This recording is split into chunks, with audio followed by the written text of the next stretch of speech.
He held the solid oak chair above his head, muscles straining against the fabric of his tailored Tom Ford suit, ready to bring it crashing down on the trembling manager's skull. The entire dining room of Manhattan's most exclusive restaurant,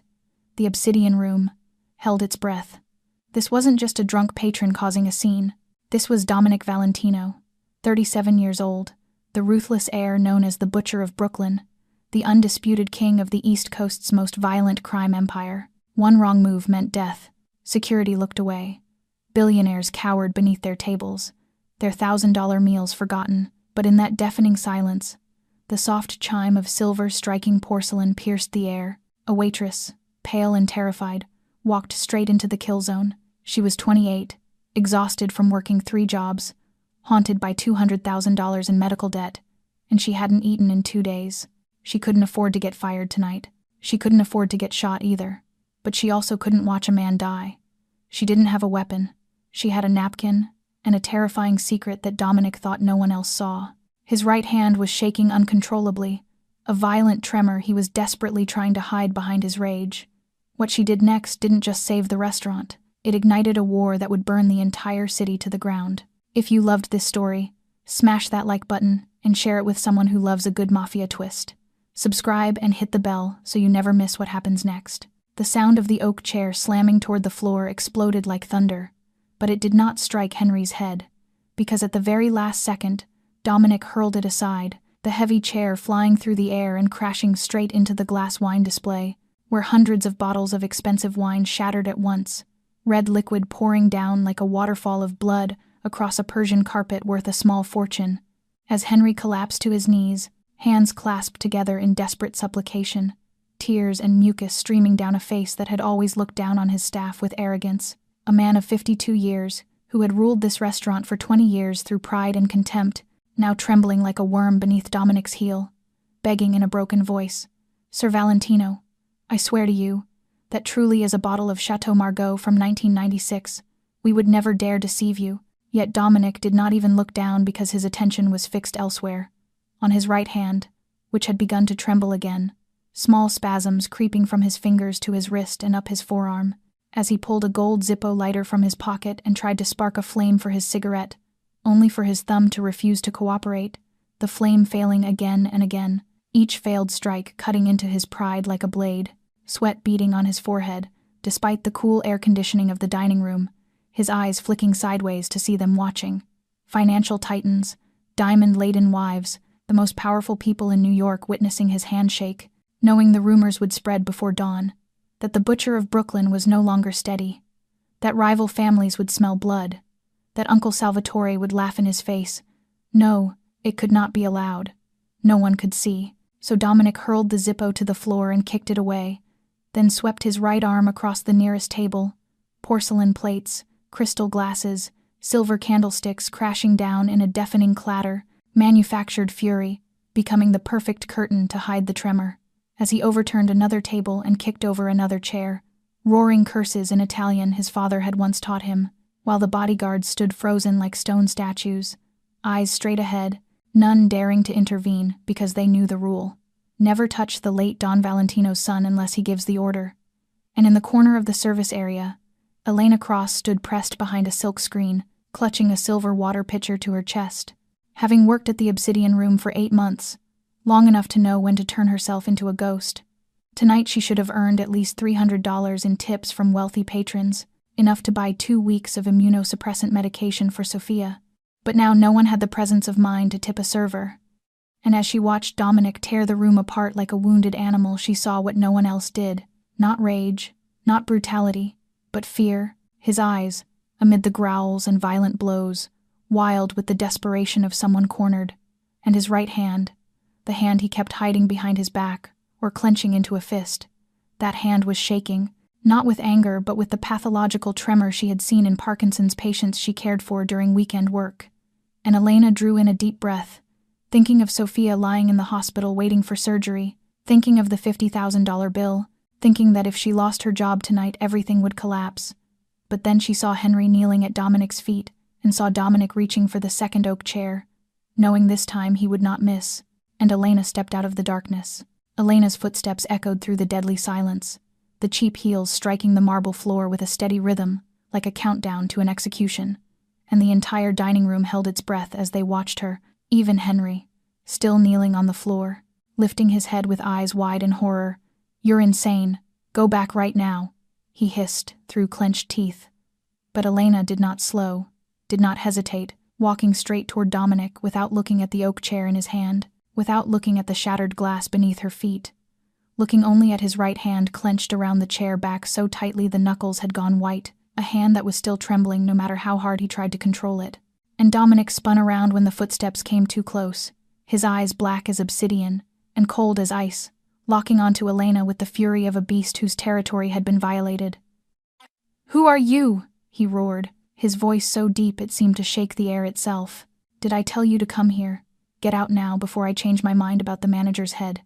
As one of the bodyguards drew his gun, finger resting on the trigger ready to fire if Dominic signaled, and Elena felt the barrel aimed at her back, but did not turn around. She had gone too far to stop now. And more than that, she had seen what she needed to see, because Dominic's hand shook even more violently as he shouted, as if the rage itself were worsening the condition, and instead of answering him, Elena did something no one in that room would have dared to imagine, not even in their most reckless dreams. She reached out with both hands and took hold of the trembling right hand of Dominic Valentino, a collective gasp rippling through the room, as though the oxygen had been sucked from the air, the bodyguard stepping forward with the gun raised higher, while Dominic froze, his entire body taut as a drawn wire, eyes wide as he stared down at her small hands enclosing his, because no one touched Dominic Valentino without permission. No one. Yet Elena did not let go, her cool hands wrapping around his fist, as she pressed into pressure points she had learned during years of caring for elderly patients with Parkinson's disease, her thumb pressing into the center of the back of his hand while her other fingers gently massaged his wrist, just enough force to stimulate the nerves without causing pain, and she felt the tremor beneath her palms, violent and uncontrollable, knowing this was not shaking from rage or intoxication, but pathological tremor. "You are hypoglycemic," she said, her voice strangely calm amid the storm. Not whispering yet, not shouting, just loud enough for the nearby bodyguards to hear while still intimate enough to sound private. "You drank alcohol without eating, and the adrenaline from your anger caused your blood sugar to drop suddenly. That is why your hand is shaking. You need sugar right now." And Dominic looked at her as if she had grown a second head, because he knew she was lying. He knew this tremor was not from low blood sugar, but from nerve damage caused by the car bomb 4 months earlier. Yet he also understood exactly what she was doing. She was giving him an excuse, an explanation the room could accept, a curtain to hide the weakness he believed had already been exposed. "Sit down, sir," Elena continued, still holding his hand as she began guiding him toward an intact booth in the corner. And she walked and he followed as if she were the guide, and he the one who had lost his way. The bodyguards staring in disbelief, unsure what to do as their boss was led away by a thin waitress like a child. And Dominic sat down not because she commanded it but because he needed to, his legs beginning to weaken, and his head spinning not from blood sugar, but from the sheer absurdity of the moment. And Elena turned to another server standing frozen nearby and said, "Bring chocolate mousse here now." Her voice sharp as a blade, no longer the voice of a waitress but that of a nurse handling an emergency, and a glass of warm water. "Hurry," the server bolting away as if chased, and 30 seconds later, a bowl of chocolate mousse was placed in front of Dominic. Elena pressing the silver spoon into his left hand, the one he could still control. "Eat," she said gently but without asking. "The sugar will stabilize you within a minute." And Dominic stared at her for a long moment, his eyes no longer angry but calculating, assessing, like a panther deciding whether what stood before it was prey or threat. And then he lifted the spoon and ate, the tremor in his right hand gradually easing beneath the steady pressure of Elena's hands still holding on. Dominic finished the bowl of chocolate mousse in silence, spoon by spoon, slow and deliberate, as though he were performing a ritual rather than eating, the tremor in his right hand now fully subdued beneath the steady pressure of Elena's hands, and he could feel his heartbeat easing from a frantic gallop back into a normal rhythm, until he set the spoon down, looked at his hand, opened it and closed it again, perfectly steady, and then for the first time truly looked at Elena, not with the gaze of a predator assessing prey, but with the look of a man trying to solve a complicated puzzle. Seeing a girl so thin her collarbones stood out sharply beneath the white uniform shirt, its collar frayed and crudely mended with thread the wrong color, a small detail his trained eye could not miss. dark circles beneath her eyes from lack of sleep, cheeks hollow as if she had not eaten a proper meal in days. Yet her eyes, those hazel eyes, held no fear or pleading like everyone else in the room. They were calm, alert, and hardened like tempered steel. "What is your name?" Dominic asked, his voice no longer a growl but low and even, like water moving beneath ice. "Elena," she answered, and he noticed how she clutched the silver tray to her chest like a shield, noticing too that she was trembling, though she hid it far better than he ever had. "Elena Cross," and Dominic nodded slowly as if carving the name into his memory with an iron stylus,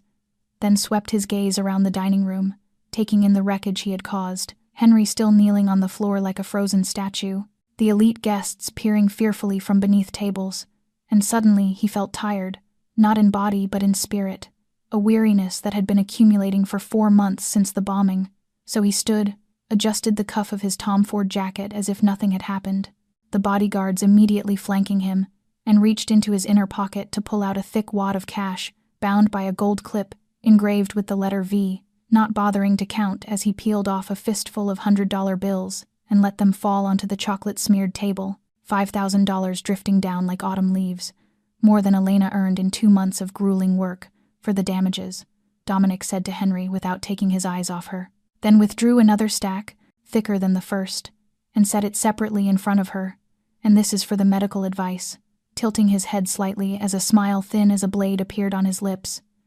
"I will remember you, Elena Cross," a sentence that was not thanks but a promise, or perhaps a threat, she could not be sure.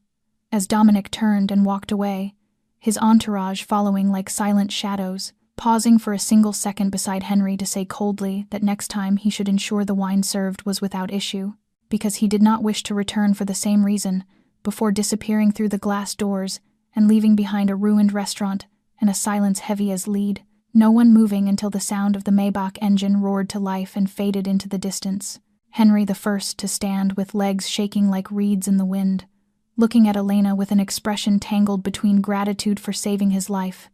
resentment for daring what he could not, and fear, because she had now entered the sights of Dominic Valentino, beginning to speak before giving up, shaking his head and walking away to supervise the cleanup, while Elena looked down at the money on the table, her hands still trembling slightly as she picked up each bill and counted. $10,000. Enough to buy Sophia's medication for months, enough to pay part of the hospital debt, enough for her to breathe freely for the first time in years. Yet as she slipped the money into her apron pocket, her fingers brushed a business card she did not remember receiving, bearing only a name, Dominic Valentino, and a handwritten line in black ink saying, "We will meet again."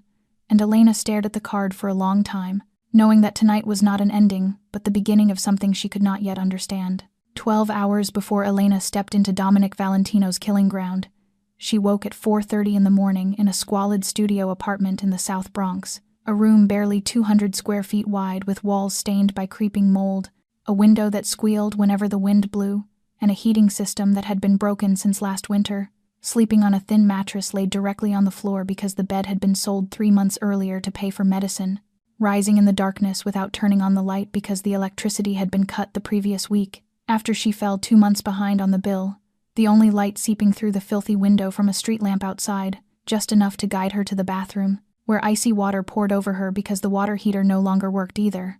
Something Elena had long since grown used to, just as she had grown used to everything cruel life had thrown at her since the night 12 years earlier, when police knocked on her door to tell her that her parents had died in a car accident on the highway. Elena only 16 then and Sophia just 8, with no relatives willing to take them in. No savings, nothing but a rented apartment and a mountain of bills, forcing Elena to grow up overnight,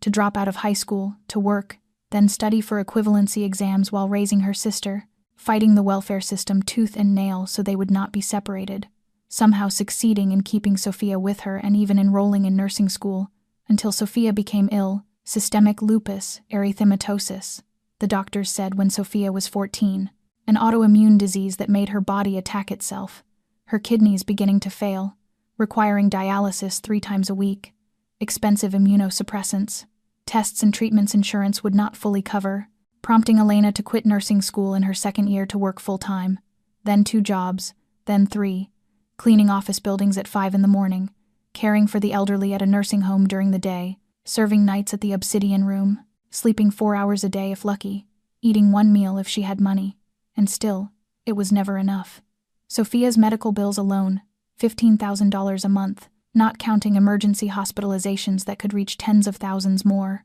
Rent, food, transportation, medication, all piling together like a bottomless monster devouring every cent Elena earned, forcing her into debt, hospital debt, rent debt, credit card debt, debts upon debts, until the number reached $200,000, and collection calls became the soundtrack of her life.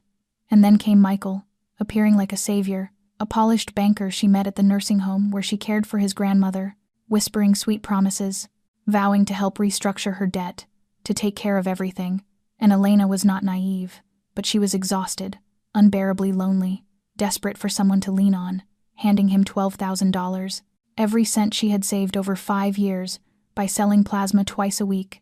by skipping meals, by selling every possession she owned, only for Michael to vanish overnight with the money, later discovering he had scammed at least 5 other women the same way. And she never went to the police because she had no time, no energy, no faith that anyone would help. And that morning, while mopping the gleaming floor of an insurance company on Madison Avenue, her phone vibrated, Mount Sinai Hospital calling with a nurse's cool professional voice to inform her that Sophia's condition had deteriorated severely, that she needed an urgent kidney transplant within a month, requiring a $50,000 deposit before they would place her on the waiting list. $50,000. And Elena stood there on the polished floor holding the mop, and did not cry, having forgotten how long ago, staring into empty space, and calculating, 3 jobs bringing in about $4,000 a month, minus rent, food, transportation leaving almost nothing, tips from the obsidian room, maybe another $2,000 if she was lucky, still not enough, never enough, thinking briefly of selling a kidney, but remembering she had only one healthy kidney left after donating the other to a stranger 2 years earlier to pay debts, thinking of selling everything else but realizing she had nothing left to sell except herself. And that evening, when Elena arrived at the obsidian room with swollen feet, after standing 14 straight hours, she had no idea she was about to meet Dominic Valentino, no idea she was about to step into a killing ground, knowing only that she needed tips that night,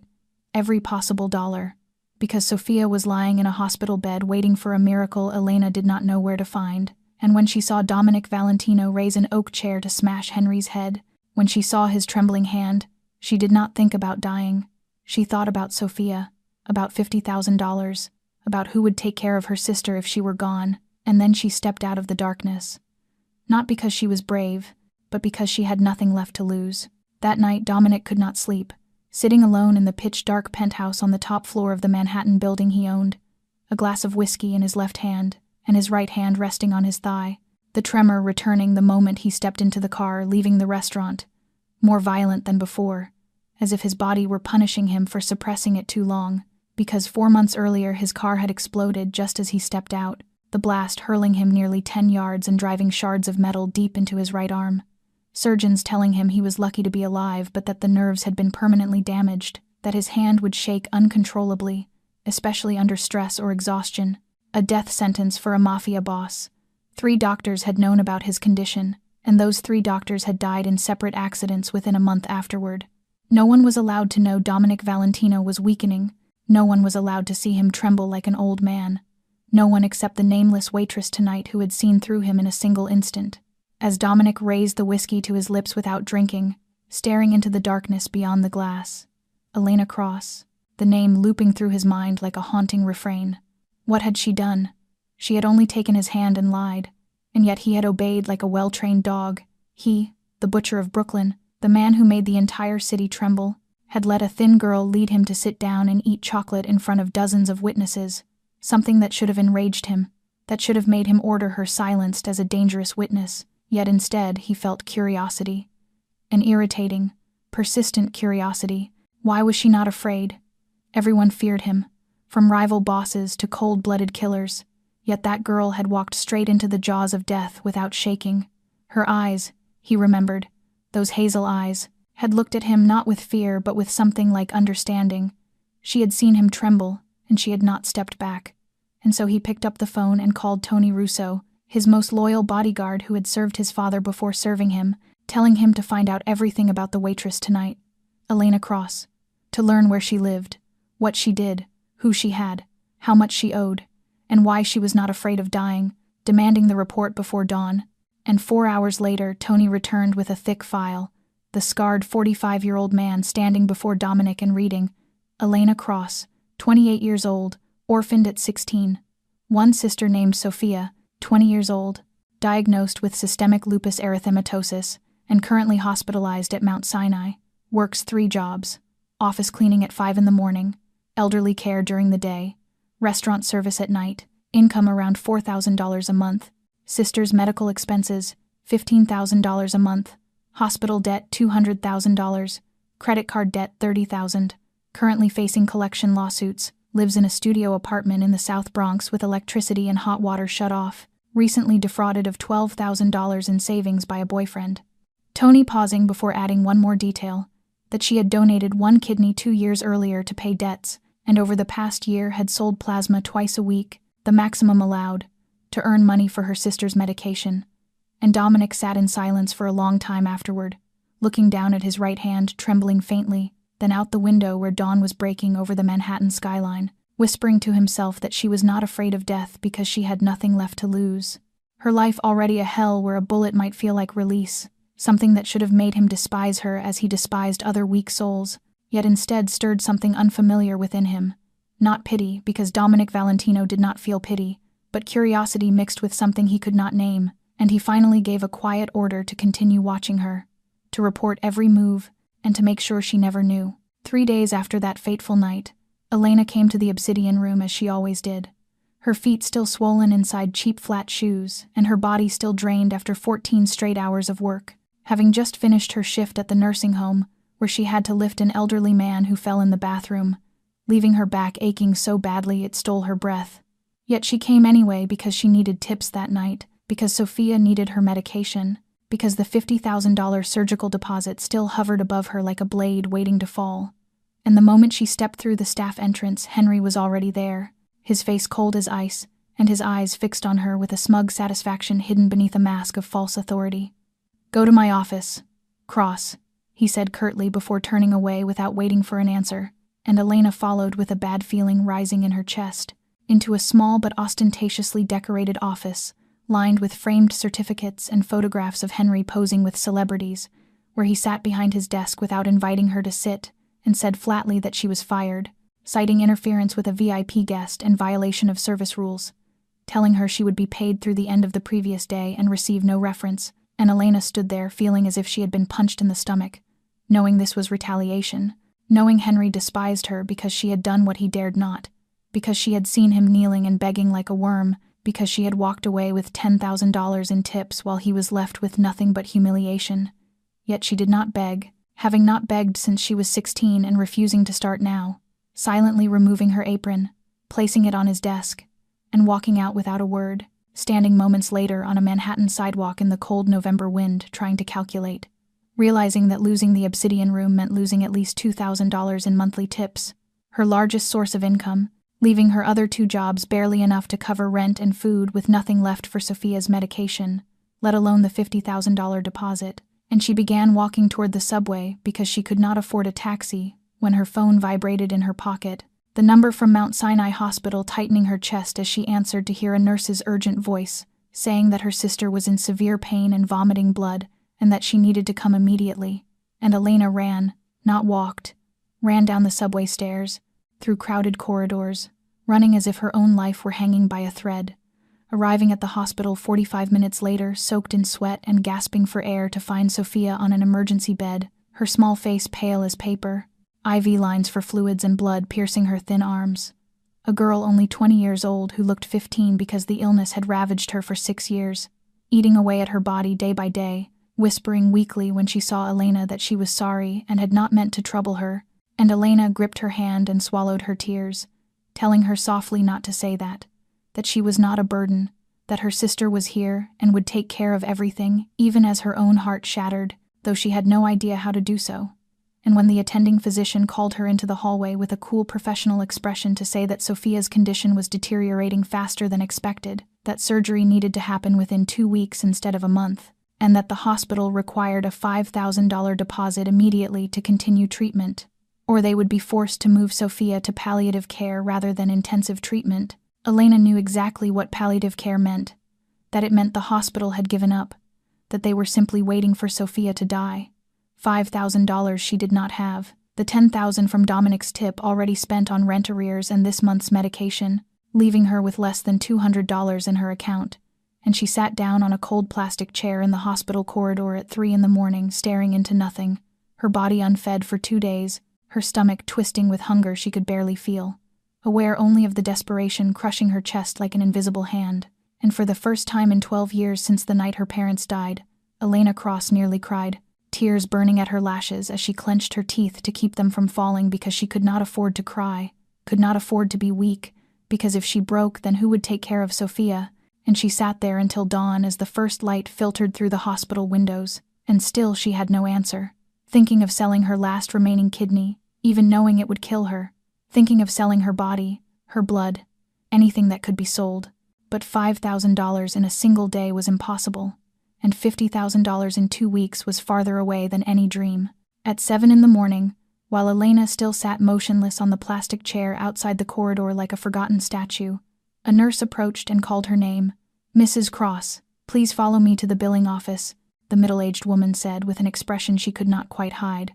and Elena rose on numb legs, her heart pounding in fear that they were about to demand more money or announce the suspension of treatment, following the nurse through stark white hallways, thick with the smell of antiseptic, until they stopped at the financial services counter, where the staff looked at her with an odd mixture of curiosity and respect. "Mrs. Cross," the woman behind the desk said, "all medical expenses for patient Sophia Cross have been paid in full this morning, including the $50,000 surgical deposit and outstanding prior balances, totaling $120,000. And for a moment Elena thought she had misheard, standing there stunned, struggling to process the words. "Who?" she asked hoarsely after hours of silence. "Who paid? The payer has requested anonymity," the clerk replied, "but I am authorized to inform you that your sister has been transferred to the VIP ward on the 12th floor, and will now have a dedicated specialist overseeing her care." And Elena ran for the elevator, her heart hammering against her ribs, finding the VIP room nothing like the cramped ward Sophia had occupied before, spacious and bright with a window overlooking Central Park, the most advanced hospital bed, and a fresh bouquet of flowers on the bedside table. Sophia sleeping peacefully, her face no longer twisted with pain but strangely serene, the heart monitor beating in a steady rhythm. A doctor Elena had never seen before, reviewing the chart with focused calm. "Everything will be all right, Mrs. Cross," the doctor said gently when he noticed her at the door. "Your sister is receiving the best care possible. Please rest assured." And Elena backed out into the hallway, her mind spinning, because she did not believe in miracles, not after 28 years of life without a single one, knowing that everything had a price, and whoever had just paid $170,000 for her sister would surely demand something in return, and she rushed toward the hospital's main entrance, pushing through the automatic glass doors only to freeze at the sight of a glossy black Maybach parked directly outside. Beside it standing a tall man with a scarred face she recognized instantly. Tony Russo, Dominic Valentino's bodyguard who had stood behind his boss that night at the Obsidian Room. Tony nodded politely without warmth. "Mrs. Cross, my employer would like to see you," he said as he opened the rear door of the car, and Elena looked inside to see Dominic Valentino seated in the shadowed back seat, his face half lit and half concealed like a study in light and darkness, his eyes fixed on her, cold and unreadable as they had been that night. "Get in, Elena," Dominic said, his voice low and leaving no room for refusal. "We need to talk." And Elena stood still as every instinct screamed at her to run, to stay away from that car, to remember that nothing in this world was free, least of all anything given by a Mafia boss. But then she thought of Sophia resting in a VIP room under specialist care, of the surgery that would now happen, of the hope she had thought dead now breathing again, and she understood she had no choice. She never had. "What do you want?" Elena asked, her voice steadier than she felt. And Dominic tilted his head, a smile thin as a blade cutting across his lips. "Get in and you will find out," he replied, and Elena looked back once more at the hospital, up toward the 12th floor where her sister lay, drew a deep breath, and stepped into the car, the door closing behind her with a soft, decisive click like the lock of a handcuff, as the Maybach pulled away, and Elena sat across from the devil, her heart pounding like a war drum, unsure whether she had just entered hell or paradise. The Maybach glided smoothly through the streets of Manhattan in a heavy, oppressive silence. Elena sitting across from Dominic and forcing her face into stillness, while her heart hammered wildly in her chest as he said nothing and merely fixed her with those obsidian black eyes, a silence far more terrifying than any spoken threat, and she noticed his right hand resting on his thigh, the fingers slightly curled as if restraining something, knowing the tremor was still there, hidden beneath a shell of practiced calm, until the car stopped before a towering skyscraper on the Upper East Side, a building whose very facade announced apartments worth tens of millions, Tony opening the door as Dominic stepped out first, not looking back but signaling for Elena to follow with a brief nod, leading her through a white marble lobby where security staff bowed to Dominic like subjects before a king, into a private elevator secured by fingerprint access, rising to the top floor where the doors opened, and Elena had to fight the urge to gape at the sight before her. Dominic Valentino's penthouse spread out like a palace in the sky, floor-to-ceiling glass walls revealing all of Manhattan bathed in morning light, minimalist furnishings of staggering cost. Every piece radiating power and wealth so dense it felt suffocating, and Elena glanced around thinking of her mold-stained studio in the South Bronx, of nights sleeping on a floor mattress in darkness after the electricity was cut, feeling as though she had crossed into a world she did not belong to. "Sit down," Dominic said, pointing to a black leather sofa in the center of the living room, not joining her but moving to the bar to pour himself a whiskey with his left hand before standing by the window overlooking the city. "You know why you are here," he said, his tone, not a question, and Elena looked at his back, at the tall silhouette against the blue sky. "Because you paid my sister's hospital bills," she answered, "and you want something in return," and Dominic turned with a thin smile that suggested approval at her lack of naivety, walking back to sit opposite her, setting the whiskey down and meeting her gaze directly. "You saw something no one is allowed to see," he said bluntly. "My hand shakes. A secret I have killed to keep hidden. You understand what that means," and Elena did understand, understanding that she should have died that night simply for witnessing his weakness. Yet she was still here, still breathing, her heart still beating, which meant he wanted something from her more than her death.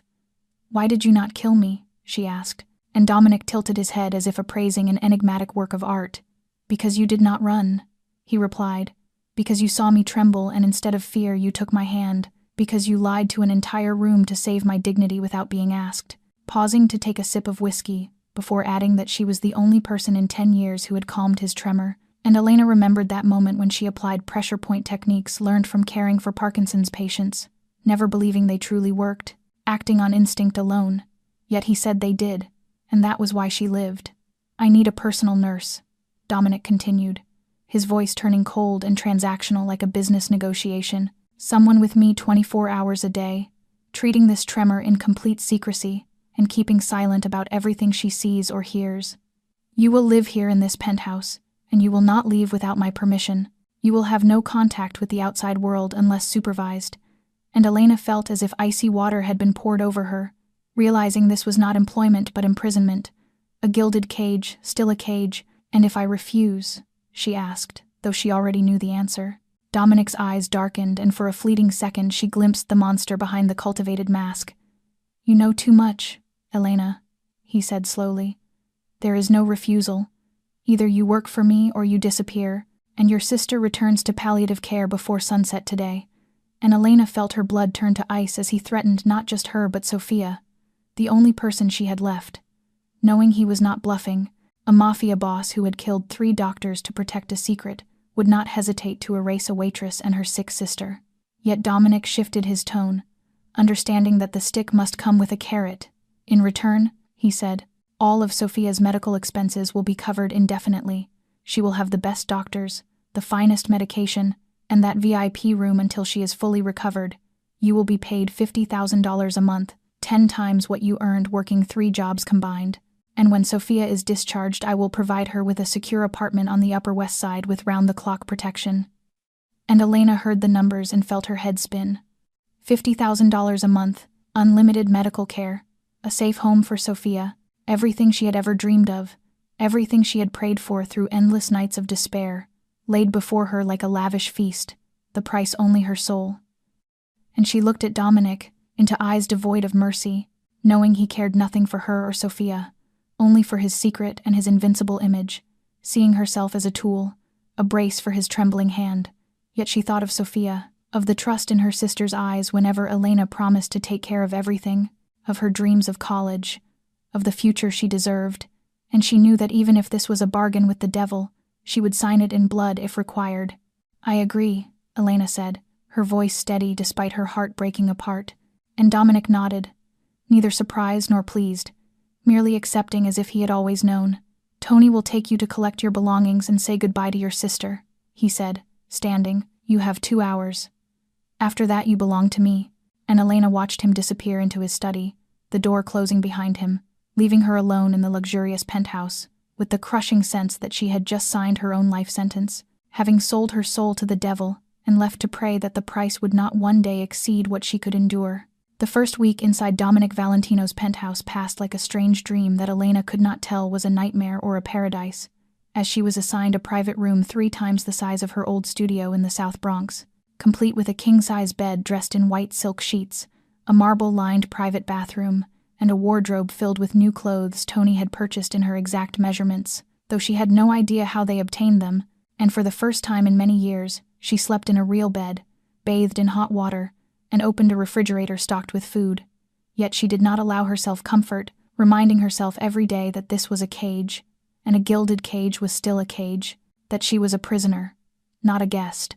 keeping an absolutely professional distance from Dominic, arriving at his office every morning at 7 for the first treatment session, massaging pressure points along his arm and right hand, guiding him through nerve rehabilitation exercises she had studied through the night, from medical texts in the penthouse library, returning again at 5 in the afternoon to repeat the routine, applying acupuncture with a kit Tony had purchased at her request, recording his progress in a small notebook, speaking only about treatment, never asking questions, never showing curiosity, never revealing emotion, because he was the patient and she was the nurse, and that boundary was not one she intended to cross. And Dominic showed no interest in familiarity either, treating her like a useful instrument, issuing curt orders, never saying thank you, and for most of the time behaving as though she did not exist, meeting with frightening men behind closed doors, leaving at unpredictable hours, returning with faint traces of gunpowder or blood on his suit jacket that she forced herself not to think about. Yet Elena was an observer, having survived 28 years by reading what others did not say, and she began to notice things about Dominic that no one else seemed to see,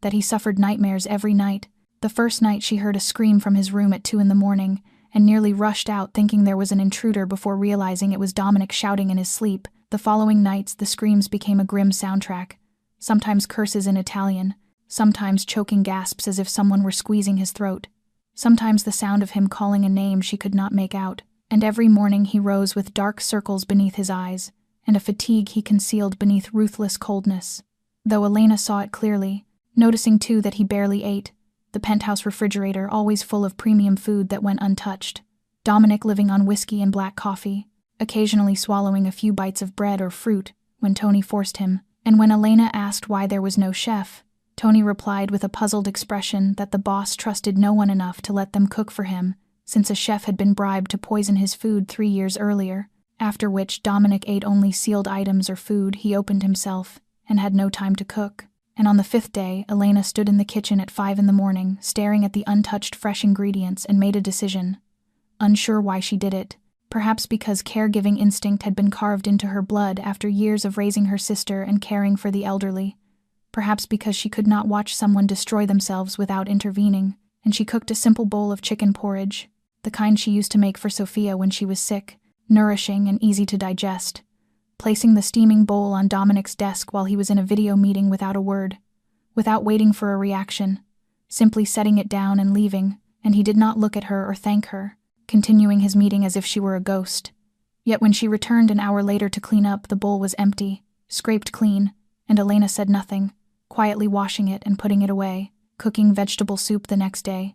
then pasta, then fried rice, leaving food on his desk each day, and finding the dishes returned spotless each time, no thanks spoken, no acknowledgement given. Yet Elena noticed the exhaustion easing from Dominic's face, and the tremor in his hand seeming more stable, and on Saturday night she was allowed to make a supervised video call to Sophia under Tony's watch, her sister visibly stronger, Color returned to her cheeks as she excitedly described the VIP room like a 5-star hotel, asking where Elena was and why she had not come to visit, and Elena swallowed hard, keeping her voice steady, as she explained she had a new job with very good pay and would be busy for a while, but would visit as soon as possible. And Sophia smiled, a smile Elena had not seen in months because pain had consumed her, saying she trusted her sister because Elena always found a way. And when the call ended, Elena sat alone in her room, looking out at Manhattan glittering with lights, wondering where she stood on the line between prisoner and guest, between servant and employee,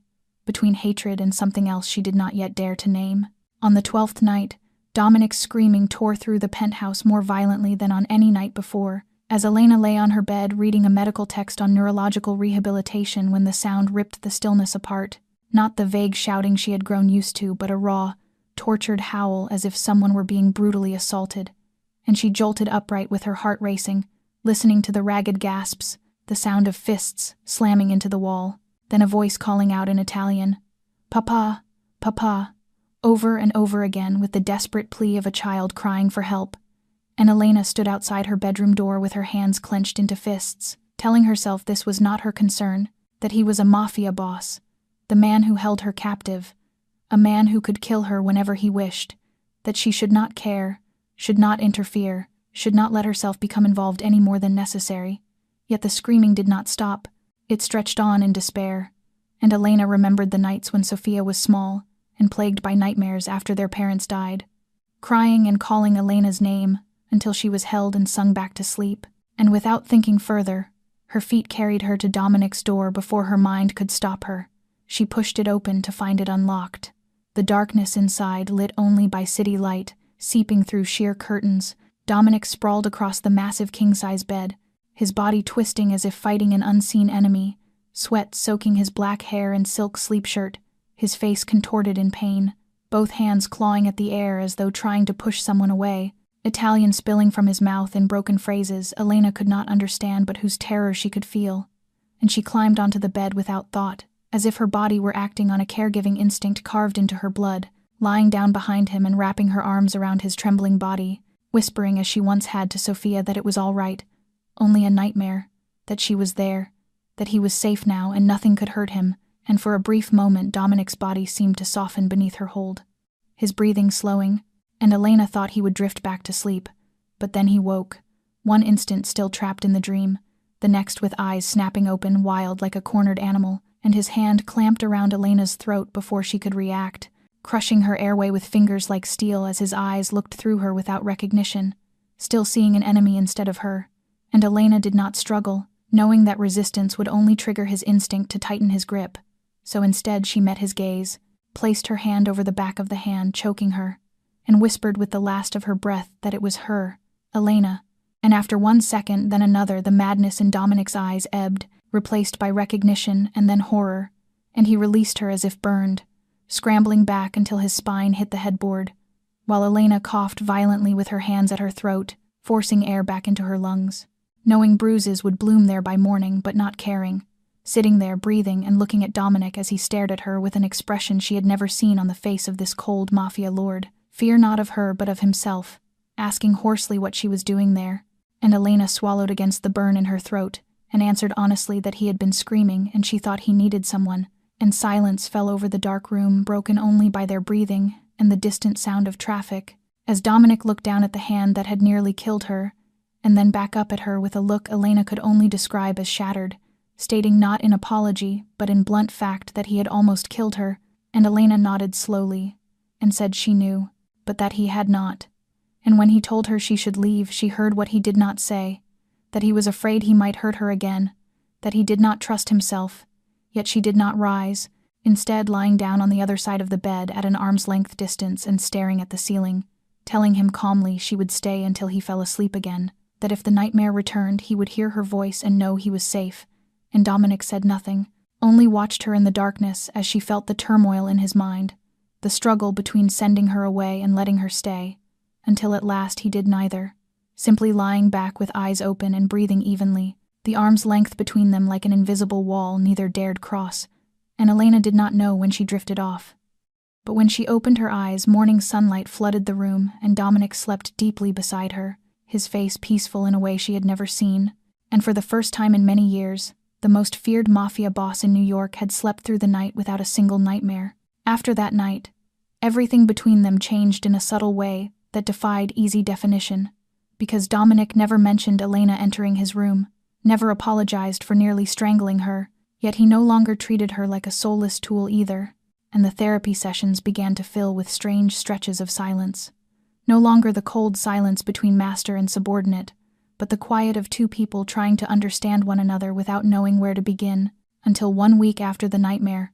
during an ordinary afternoon massage, Dominic spoke without warning, saying his father had been murdered when he was 27, shot 17 times right in front of him while he could do nothing but stand there, his voice flat as if recounting someone else's life.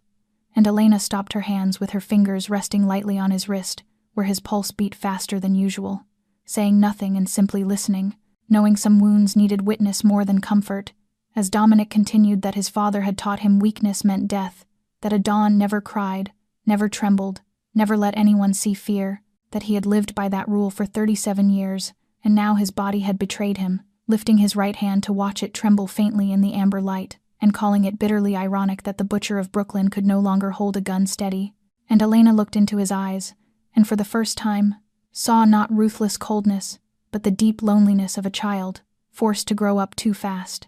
And she found herself speaking softly, saying her parents had died when she was 16 in a highway accident, alive 1 second and gone the next, the police call coming at 11 that night and her life never being the same again. And Dominic's gaze softened slightly as he asked how old her sister had been. 8, Elena replied, explaining that Sophia had not understood why their parents never came home, and that she had learned to be an adult while learning how to explain death to a child, adding quietly that she had never learned how to cry after that night, realizing only then that they were sharing scars both had hidden from the world. And after a long pause, Dominic said his mother had left when he was 5, unable to endure life in the family, present one day and gone the next, without goodbye or letter, his father forbidding her name to be spoken, and teaching him that people could love and abandon without looking back. And the silence that followed was not uncomfortable but intimate, the silence of two people truly seeing one another for the first time, beyond the masks of mafia boss and impoverished waitress, recognizing shared wounds that would never fully heal. And 2 weeks later, Dominic unexpectedly insisted on accompanying Elena to visit Sophia, dismissing her surprise with the cold explanation that he needed to inspect his investment, though she knew it was only a pretext. And at the hospital, Elena watched him stand by the door as she cared for her sister, his expression unreadable, while Sophia, unaware of who the tall man in the expensive suit was, spoke brightly of her dreams, saying she wanted to study medicine and become a doctor to help people like herself, that Elena had once wanted to be a nurse but quit school for her sake, so she had to succeed to make her sister proud, and Dominic said nothing beyond a small nod. Yet Elena noticed how he looked at her while Sophia spoke of her sacrifices, not with the gaze of an owner assessing a tool, but of a man reconsidering everything he thought he knew. And on the drive back, he was unusually quiet with his eyes on the window and his right hand resting steadily on his thigh. And when they returned to the penthouse, he went straight into his study and closed the door. And Elena did not know what he did there until 3 days later, when Tony handed her an envelope containing a letter from Columbia University, informing her that Sophia Cross had been awarded a full 4-year scholarship to the pre-medical program beginning the following fall after her recovery. And Elena stared at the letter before looking toward Dominic's study, where he was once again meeting with dangerous men as usual, knowing he would never mention it, never wait for thanks, never want her to know what he had done. Yet she knew, and for the first time she wondered whether beneath the icebound exterior of the mafia boss there was still a heart capable of beating. 1 month after Elena stepped into Dominic Valentino's penthouse, she no longer recognized herself, having grown accustomed to luxury, to sleeping on silk sheets and bathing in hot water, to no longer worrying about the next meal or the rent bill. Yet what frightened her more was that she had grown accustomed to him, to the long conversations that unfolded during massage sessions, to the meals she cooked that he silently finished to the last bite, to the way he looked at her when he thought she was not paying attention, and that night in the living room flooded with candlelight that Elena had lit because a storm had knocked out the power. She was performing the final therapy of the day, her fingers pressing familiar pressure points along Dominic's arm, his tremor now significantly reduced compared to a month earlier, though not entirely gone. Dominic sitting on the sofa with eyes half closed, his body yielding beneath her hands in a way he never allowed anyone else to see. the golden candlelight dancing across his face and softening the hard angles until, in that moment, he no longer resembled the butcher of Brooklyn but simply a weary man searching for a sliver of peace. When suddenly Dominic's hand closed around Elena's wrist and she looked up to meet his eyes, finding something there she had never seen before, not cold calculation but a smoldering fire, dangerous and full of promise, as he asked in a voice velvet, soft yet taut as a wire about to snap, why she was not afraid of him when everyone else was. And Elena felt the warmth of his hand seep into her skin, her heart racing so fast, she feared he could hear it, whispering that it was because she had seen him tremble, and people did not fear what they understood, the distance between them shrinking until Elena no longer knew who moved first, or whether both were drawn together like celestial bodies locked in a fated orbit, feeling his breath on her lips, carrying the scent of whiskey and sandalwood as his eyes closed and his face tilted down, only for Dominic to stop abruptly as if doused with cold water, releasing her wrist, rising, turning his back with the rigid stillness of a statue, warning her not to make that mistake, his voice once again cold as ice as he said he was not a good man, and she should never forget that. Disappearing down the darkened hallway, and leaving Elena alone amid flickering candles, clutching the hand still warm from his touch and realizing she felt disappointment, a feeling she had no right to feel, understanding with dread that she was falling into hell, into the very man who held her captive, a terror deeper than any threat he had ever spoken, and that night Elena could not sleep, lying awake staring at the ceiling with her heart still out of rhythm and her mind spinning with thoughts she dared not name, until around 2 a.m. she heard voices drifting from Dominic's study, the low rumble of several men arguing, knowing she should not eavesdrop, because in this world knowing too much meant death. Yet her feet carried her toward the partially open door where Dominic's icy voice cut through the air, saying there was a mole in the organization, feeding information to Salvatore, that his uncle knew about every shipment, every meeting, even his schedule, and that if he did not find the rat first he would be killed, followed by an older, trembling voice suggesting the problem might not be internal but closer to him. The heavy silence that followed, broken by Dominic's dangerously low question asking what Tony was implying, and Tony Russo answering slowly and carefully that he implied nothing, only that Dominic had brought a stranger into his home, someone who knew his condition, someone with a sister whose life he was financing, and that anyone wishing to buy her loyalty would have ample leverage, as Elena recoiled with blood turning to ice, realizing they suspected her, and in this world suspicion was as lethal as guilt, with only one punishment for an informant, death. Returning to her room on shaking legs, closing the door, sitting on the bed with the horrifying awareness that she stood on the edge, having allowed herself to forget the truth, to forget this was a cage, to forget he was a mafia boss who could kill her at any moment, to forget she was never safe. And now she had to find a way to protect herself and Sophia without knowing how, when the enemy might be the very man she was beginning to trust. 1 week after the night Elena overheard the meeting, she was in the middle of her weekly supervised video call with Sophia when her sister proudly showed her a new gift, lifting her wrist toward the camera with eyes shining like a child on Christmas morning, and saying that someone had sent her a beautiful silver bracelet with a card wishing her a speedy recovery but no sender's name, guessing it must be some anonymous benefactor, and the blood in Elena's veins froze instantly as she stared at the gleaming silver bracelet on her sister's thin wrist. Every survival instinct she had honed over 12 years, screaming that something was wrong, because in the world she now lived in, nothing was accidental, and anonymous gifts to the sister of a woman living in a mafia boss's house were never coincidence, telling Sophia to take it off and keep her voice steady despite the panic rising in her chest, insisting she remove it, and not wear it again until Elena came, brushing aside Sophia's confusion and protests. And the moment the call ended, Elena ran to find Dominic, not caring whether he was in a meeting or not, flinging open the door to his study without knocking, and startling 4 men around the table into reaching for their guns, until Dominic's thunderous glare shifted when he saw the terror in her eyes, and he signaled them to lower their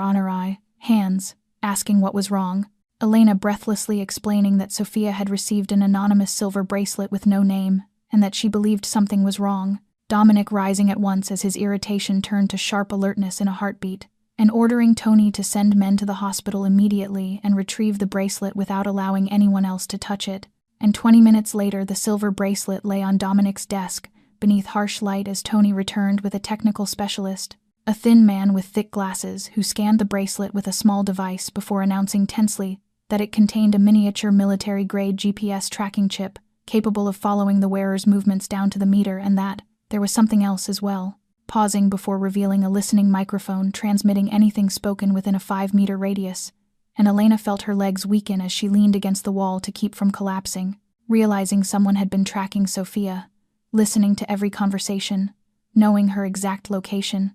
and she knew who it was before Dominic spoke the name, roaring Salvatore with his right hand clenched into a fist so tight his knuckles blanched, turning to Tony with a fury Elena had not seen since the first night at the restaurant, and saying his uncle knew about Sophia, knew she was his weakness, and would use her as leverage or worse as a hostage to force submission, ordering Sophia moved immediately to a secret medical facility in New Jersey, known only to them with round-the-clock protection and no visitors without his direct authorization. Tony nodding and disappearing with astonishing speed, leaving Elena shaking uncontrollably. As for the first time since her parents died, she felt utterly powerless, turning to Dominic as tears finally broke free, and begging to be allowed to go with her sister because Sophia would be terrified and would not understand what was happening and needed her, only to be met with Dominic's cold refusal, that Elena must stay where he could protect her, because following Sophia would make her the next target and give Salvatore 2 pieces instead of 1. Elena breaking down completely and crying openly as she said Sophia was all she had, and that she could never forgive herself if anything happened to her sister because of this, and as Dominic watched her cry, something strange happened, his expression softening for a fleeting moment, as if a crack had appeared in the ice surrounding him, stepping closer until he stood directly before her and speaking not with cold authority, but with the weight of a vow, telling her he would protect Sophia, because Salvatore's move meant her sister was important, and Dominic Valentino never lost what was important, telling her to trust him, and Elena searched his dark eyes for deceit or calculation, and found only resolve, nodding slowly, not because she had any other choice but because in that moment she understood a terrifying truth, that she was placing the life of the person she loved most in the hands of a mafia boss, and even more terrifying, she truly believed him. 3 days after Sophia was moved, Dominic left the penthouse to meet with allied bosses to reinforce his alliances before Salvatore could strike again. And before he went, he led Elena to a room she had never known existed, hidden behind a false wall inside the closet of his bedroom, telling her that if anything happened, she was to come here, and showing her how to open the door with a 6-digit code, explaining that inside there was water, food, and a backup gun, that the door was bulletproof and fire-resistant with its own ventilation system, and that she could survive there for 3 days without being found. And as Elena looked into the small, dimly lit space, a chill ran down her spine, because the very existence of such a room meant Dominic lived every day expecting an attack, always preparing for the worst, and he left 2 bodyguards to guard the penthouse before disappearing into the Manhattan night, while Elena tried to tell herself everything would be fine. But it was not, because that night at 11 o'clock, as Elena lay in bed reading to distract herself from worry about Sophia, the entire penthouse was suddenly plunged into darkness, the power cut not only to the lights but to the security system, the cameras, the alarms, and for one brief second she thought it was just a normal outage caused by a storm or technical failure until she heard gunshots, 2 shots fired in quick succession from the hallway, followed by 1 bodyguard's scream, and the crash of something like the front door being kicked in, and Elena leapt from the bed with her heart pounding wildly as survival instinct took over, not thinking but acting, running through the familiar darkness toward Dominic's bedroom, opening the closet, punching the code into the false wall with trembling fingers, the hidden door swinging open as she dove inside and slammed it shut, just as she heard heavy footsteps entering the bedroom, a man's voice roaring for her to come out and calling her a whore, a voice she recognized at once as Marcus Valentino, Dominic's cousin and Salvatore's son, the brutal right hand she had heard named in whispered meetings. Marcus shouting about how obsessed his cousin was with her, pounding walls and kicking furniture, claiming he knew she was there and could smell her, demanding to see the bitch who had bewitched the butcher of Brooklyn, while Elena held her breath inside the safe room gripping the gun Dominic had left, never having fired a weapon in her life, yet knowing she would not surrender without a fight, listening as Marcus and his men tore through the penthouse, smashing everything while she counted seconds and prayed for rescue, until she heard gunfire from the stairwell, not the attacker's shots but return fire, fierce and precise, and Dominic's roar cutting through the chaos as he called Marcus out to face him. Elena, pressing her ear to the steel door, trying to understand what was happening, realizing Dominic had come back at the most dangerous moment instead of staying somewhere safe, and the firefight erupting in full fury with bullets slamming into walls, glass shattering, screams and cries of pain, Elena not knowing who was winning or how many enemies remained, only that outside this room was a fight for survival. And then she heard Dominic scream in agony, a sound so raw it felt like his body had been torn open, and Elena did not think because she could not think when she heard him in that kind of pain, her hand already moving to the keypad before her mind could stop it, knowing it was madness to go out there, knowing she could die, knowing she was only an ordinary woman holding a gun she did not know how to use, but also knowing she could not stay hidden while Dominic was wounded out there, not because he was her employer, not because he paid for Sophia, but for a reason she did not dare admit even to herself. And she entered the code. The safe room door opened, and Elena stepped into hell, the once luxurious penthouse now a battlefield of wreckage and shattered glass with the stench of gunpowder thick in the air, moonlight pouring through broken windows to reveal 2 bodies lying motionless near the front door. Attackers already down, though she did not know how many remained, following the sound of ragged breathing to find Dominic slumped against the wall near the sofa, one hand clutching his left shoulder where blood soaked through his white shirt, the other still holding a gun though it shook violently, his face pale as paper and slick with sweat, yet his black eyes burning with the focus of a man prepared to fight to his last breath. 3 more men advancing toward him from the hallway with Marcus at the front, gun in hand, and a crazed smile on his lips, mocking Dominic to shoot, sneering that he had forgotten Dominic could no longer shoot straight because his hand shook, calling the once feared butcher of Brooklyn a frightened dog, Dominic struggling to raise the gun as his right hand trembled so badly the barrel swayed like a reed in the wind, his left arm useless from the shoulder wound while the tremor betrayed him at the worst possible moment, and Elena standing in the shadows watching, knowing she had to do something, not a hero, but a survivor, whose life was now bound to his, tightening her grip on the gun and stepping out of the darkness. Elena did not know how to shoot a gun, but she knew how to survive, because 12 years of caring for Sophia, while working 3 jobs at once, had taught her that sometimes you did not need to be stronger than your enemy, only smarter, and she slipped back into the shadows with her eyes sweeping the wrecked penthouse, until she spotted what she needed, the fire alarm control panel near the kitchen, still operational because it ran on its own backup battery, moving like a shadow along the wall, carefully avoiding shattered glass that could give her away, while Marcus and his 2 men were fully focused on Dominic, convinced he was the only threat, never imagining that the thin former waitress was creeping up behind them. And when Elena reached the panel, she drew a deep breath and slammed her palm onto the activation button,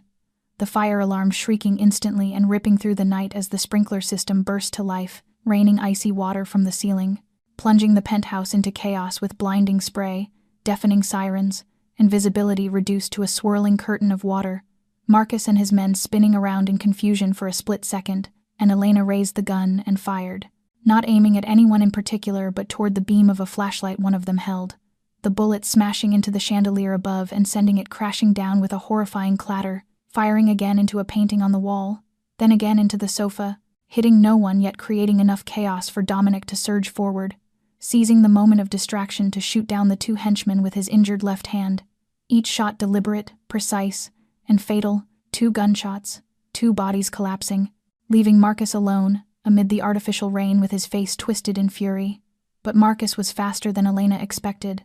not charging Dominic but whirling back toward the source of the shots, and before she could react, a brutal hand seized her hair and yanked her head back, a cold blade pressing tight against her throat as Marcus roared in her ear with breath hot and reeking of blood, ordering her to drop the gun and sneering that she thought she was a hero, calling her a whore, and promising to slit her throat in front of his beloved cousin.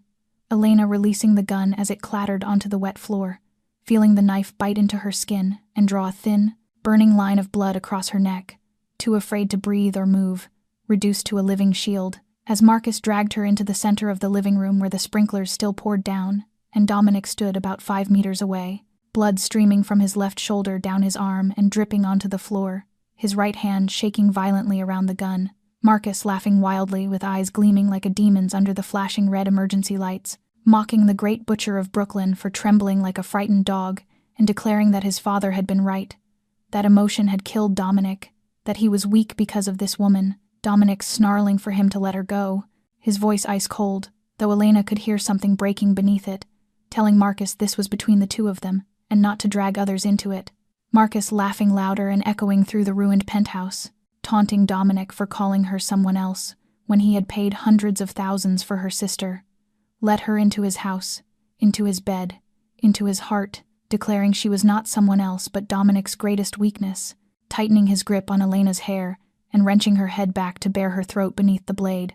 saying weakness must be eliminated and ordering Dominic to drop the gun or watch her die. Dominic standing there with water cascading down his ashen face, black eyes locked on Elena as if the world had narrowed to her alone, his right hand shaking uncontrollably, the gun swaying uselessly, and Elena knowing he could not shoot straight like this, knowing that if he tried he might hit her instead, understanding that his only option was to drop the gun and hope Marcus kept his word,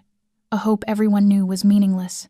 And Elena met Dominic's gaze, saw the agony and desperation there, understood that he was ready to sacrifice himself for her, a woman he had known less than 2 months, and she could not allow it. The knife still pressed to her throat, Marcus still smiling in triumph,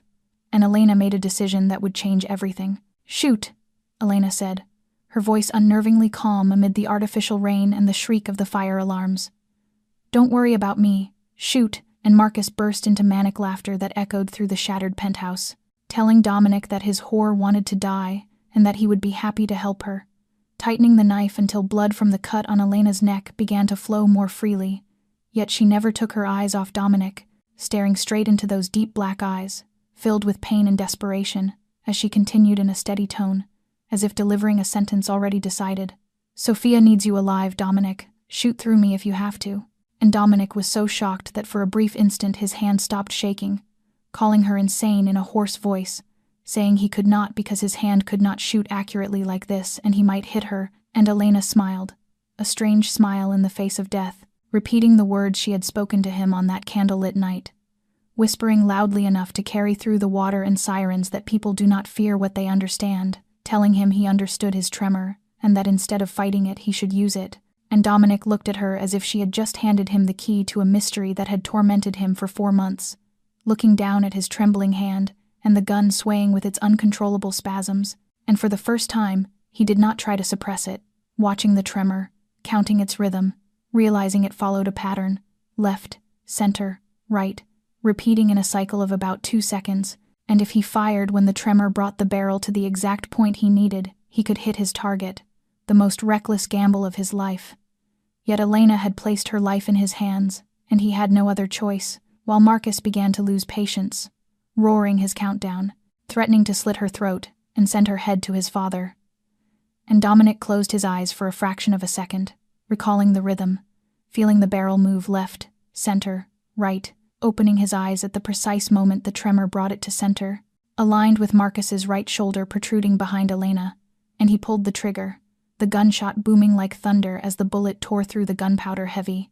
rain-soaked air, grazing Elena's hair by mere centimeters, before slamming into Marcus's right shoulder, Marcus screaming in agony as his grip loosened in reflex, and Elena did not waste the moment, driving her elbow backward into his abdomen, twisting free from his weakening hold and sprinting toward Dominic, Marcus staggering back, clutching his bleeding shoulder with his face twisted in rage and pain, hissing that they would pay and that his father would kill them both,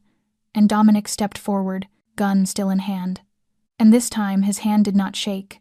not because the tremor had vanished, but because he had learned to accept it, to control it, to use it instead of being controlled by it, raising the gun and firing 2 more shots, one striking Marcus in the shoulder, and the other grazing his ribs, close to the heart but not fatal. Marcus Valentino collapsed onto the wet floor with disbelief frozen in his eyes, struggling briefly before shock overcame him and he lay motionless in a spreading pool of dark water.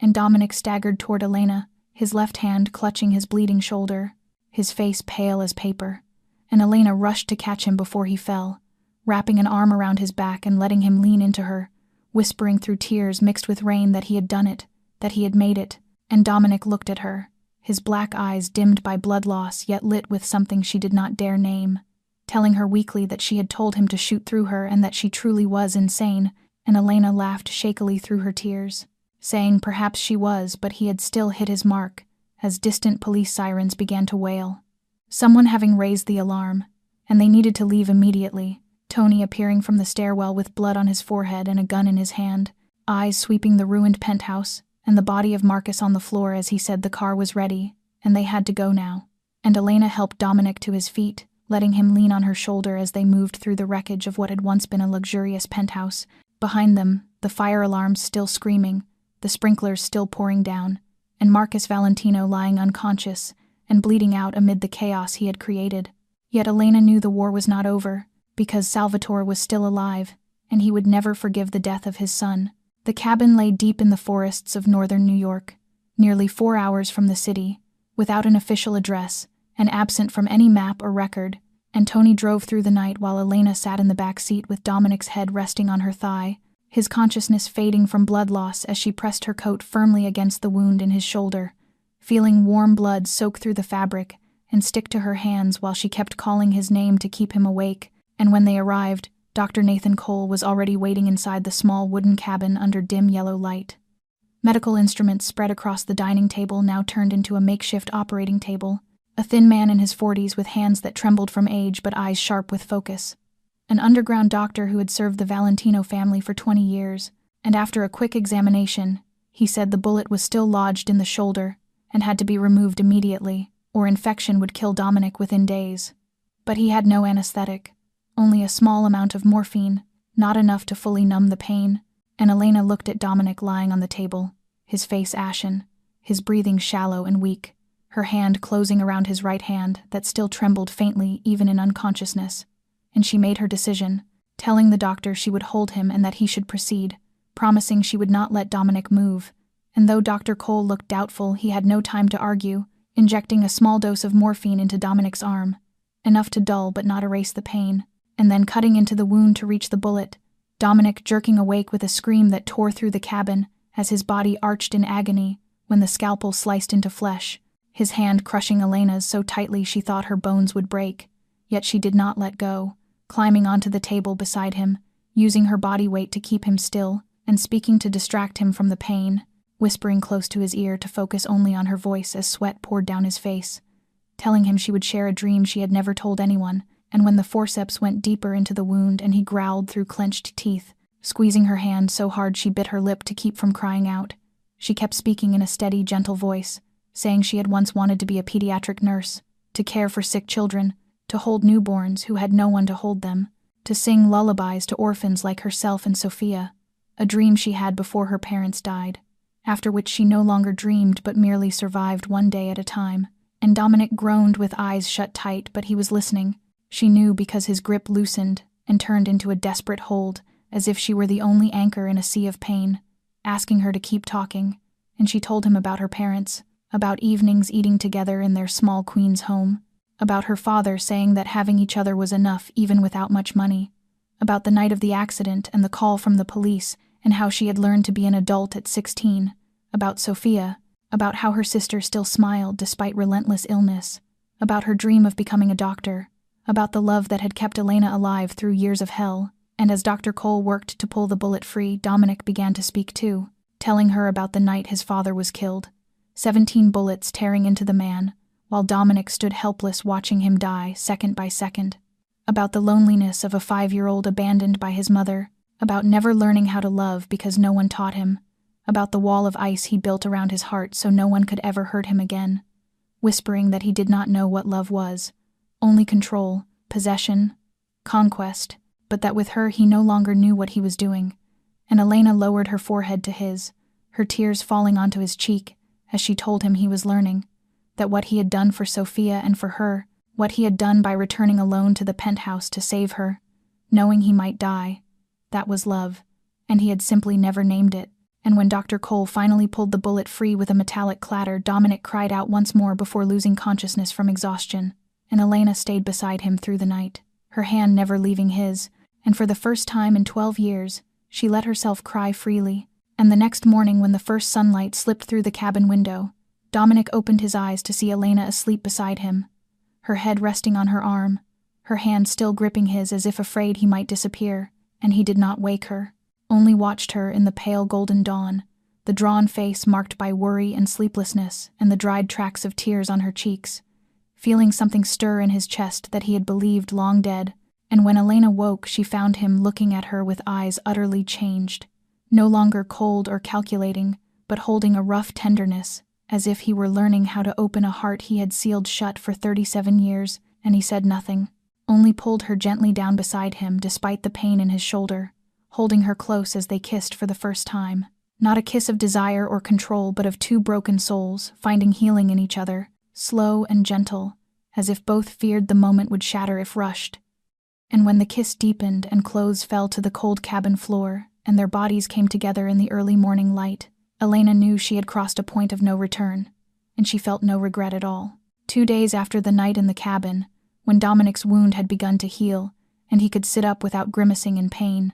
he called Elena to the table and laid out before her a plan he had been harboring for a long time, saying there was a way to end everything, his voice low and grave, explaining that there was a black ledger containing proof of every bribe, every dirty deal, every crime Salvatore had committed over the past 20 years, and that if he could get that ledger he could send the old man to federal prison for life without firing another shot. And Elena looked into his eyes and saw the exhaustion of a man who had been fighting for too long, asking where the ledger was, and Dominic told her it was in Henry Blackwood's office at the Obsidian Room, that Henry was Salvatore's inside man, and kept the book as insurance in case Salvatore ever turned on him, that there was a safe hidden beneath the wooden floor, the combination being his daughter's birthday, the 12th of November, 1988,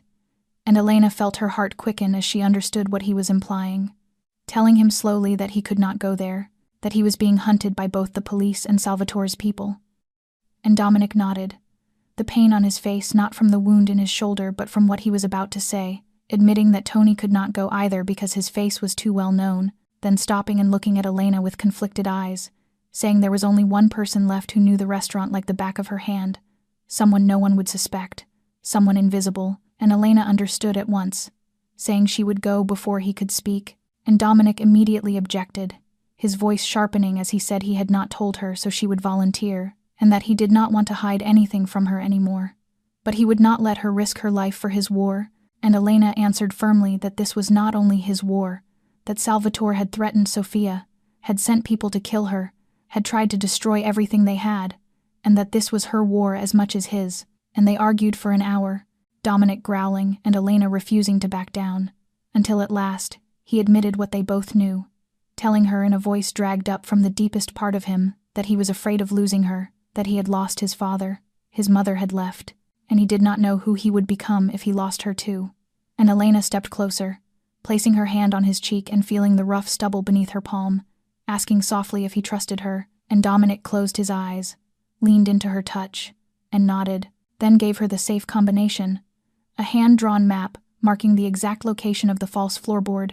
and a phone with a GPS tracker so he could follow her position, and at midnight Elena stood at the back door of the Obsidian Room, where she had once entered every night as an anonymous waitress, dressed in black from head to toe with her hair pulled tight and a small knife hidden in her boot that Tony had given her before she left, entering the door code she still remembered from her days working there and slipping inside in silence. The restaurant dark and empty with only pale green emergency lights casting ghost-like shadows on the walls, Elena moving like a shadow herself, avoiding the creaking floorboards she knew by heart, slipping through the kitchen and staff corridors until she reached Henry's office. The door unlocked either by carelessness or as a trap,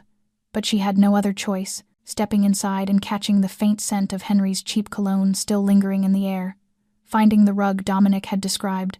pulling it aside to reveal the floorboard with a different joint, prying it up with her knife to expose the small black safe beneath, turning the combination with trembling fingers,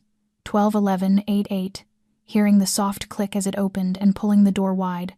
Inside a thick black leather-bound ledger, and when she flipped through a few pages, she saw numbers, names, dates, recorded down to the last cent. Knowing this was it, the evidence that would bury Salvatore Valentino, slipping the book into her jacket, standing up, and turning for the door, only to crash straight into a wall of flesh as the lights snapped on in a blinding glare, and she squinted to see the man blocking her way. Salvatore Valentino himself, 62 years old with white silver hair and eyes cold as a serpent, smiling venomously, flanked by two massive enforcers, and behind them, pale as a ghost and leaning heavily against the wall, stood Marcus Valentino. Elena's heart stopped as she remembered seeing Dominic shoot him, yet here he was, his chest and shoulder thickly bandaged beneath his jacket, his gaze promising savage revenge. Salvatore speaking in a voice smooth as velvet and cold as ice that he had known she would come, calling her a naive girl and saying she thought he did not know about the ledger, that he had been waiting there for 3 nights. Marcus stepping forward with his good hand clenched into a fist and punching Elena in the face before she could react, sending her crashing to the floor with blood filling her mouth as the ledger slipped from her jacket, Salvatore picking it up, flipping through a few pages, then looking down at her with contempt and asking where his foolish nephew was, telling her to speak, and he would let her die quickly. Elena spitting blood onto the floor and meeting the old Mafia boss's eyes, telling him he could kill her but she would not say a word, her voice shaking but not from fear. Salvatore studying her for a long moment before turning to Marcus and ordering him coldly to make her talk but not to kill her yet, saying he wanted Dominic to hear her scream before he slit her throat in front of him. Marcus grinning wide,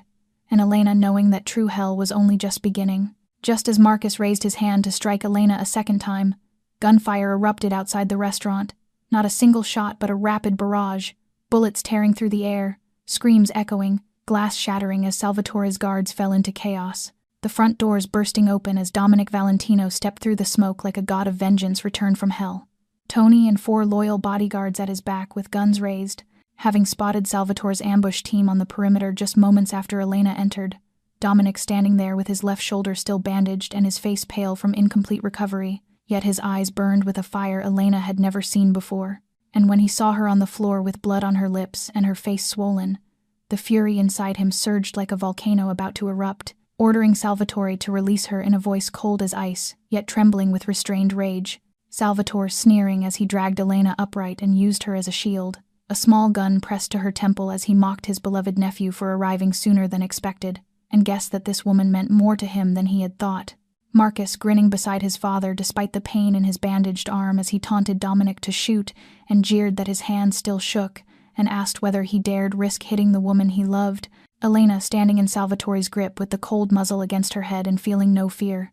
Having survived hell for 28 years and faced death more times than she could count, knowing this was not the end, remembering the knife hidden in her boot that no one had bothered to search for because they saw her as weak, slowly bending as if unsteady with fear and letting her fingers close around the handle, Dominic warning Salvatore in a low, dangerous voice to let her go and keep this between them, Salvatore laughing louder and accusing Dominic of weakness for letting her into his home, his bed, his heart, saying he was just like his father, and that was why he had killed him, and why he would kill Dominic too. Dominic ignoring the provocation and keeping his eyes on Elena. And in that look she read his message, that he trusted her, that he knew she would act, that he was waiting, and Elena struck in a lightning-fast motion, drawing the knife and plunging it backward into Salvatore's thigh, the old man screaming as his gun hand jerked aside. Elena, twisting free in the same instant as Dominic fired without hesitation, the bullet slamming into Salvatore's gun shoulder and sending the weapon flying. Marcus charging with a feral roar, only for Tony to shoot twice, ensuring this time he would not get up, dropping him for the final time with 2 bullets straight to the heart, Salvatore collapsing to his knees, clutching his bleeding shoulder and staring up at the nephew he had hunted for months. Dominic standing before him with the gun leveled and saying it was over and that he could kill him now just as Salvatore had killed his father. Salvatore spitting blood and daring him to prove he was a true Valentino. Dominic pausing with his finger on the trigger as Elena saw the battle in his eyes between the monster he had been taught to be and the man he was becoming, then lowering the gun and calmly saying no, that he would not kill him, that he would let him rot in federal prison for the rest of his life, waking each day to the humiliation that the nephew he despised had defeated him. Not with violence, but with the law, turning to Tony and ordering him cuffed, and the FBI called with the black ledger delivered before dawn, and 6 months later, the Obsidian Room reopened under new ownership and a completely different atmosphere. Salvatore Valentino sentenced to life without parole after the ledger reached federal authorities, and the criminal empire he built over 40 years collapsing like a sandcastle before the tide. Marcus not surviving that night and mourned by no one. Dominic Valentino, now an unchallenged boss who was steadily legitimizing his empire by withdrawing from violence and investing in real estate and finance, his right hand still trembling, especially when tired or stressed, yet no longer a source of shame. Sophia fully recovered after a successful kidney transplant, and now a first-year student at Columbia University on a full scholarship, never knowing who the man her sister loved truly was, and perhaps never needing to.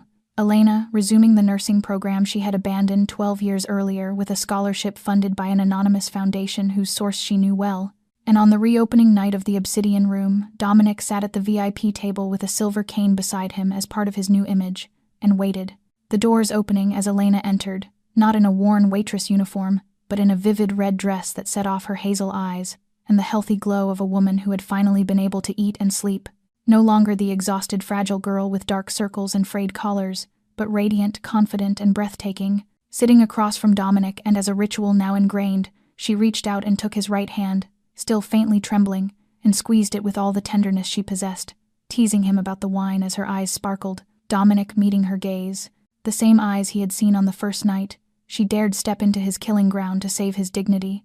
and smiling a real smile few ever saw, saying the wine tasted of victory and of kindness and courage, and of a crazy waitress who dared take a monster's hand and never let go, lifting her fingers to his lips and kissing the hands that had held him through pain, cared for him when no one else dared, and saved his life with a gentleness his world had never known, calling her his queen, and she answering that he was her wolf as her smile shone like the sun, and beyond the windows New York glittered harsh and unforgiving as ever. Yet in this small corner of the restaurant, two people who had walked through hell to find each other had finally found peace, and the story of Dominic and Elena reminds us that in life, sometimes the smallest acts of courage can change destiny, that Elena had no gun, no power, no money, only a brave heart and the ability to see the human being behind the mask, teaching us that kindness is not weakness but the greatest strength we can possess. And Dominic, the ruthless mafia boss, proved that no one is a monster forever if someone is willing to see the good in them and believe in their capacity to change. And if you loved this story, please like and share it with those you care about so they can listen too. Do not forget to subscribe to our channel and turn on notifications so you never miss a moving story. Tell us how this story made you feel,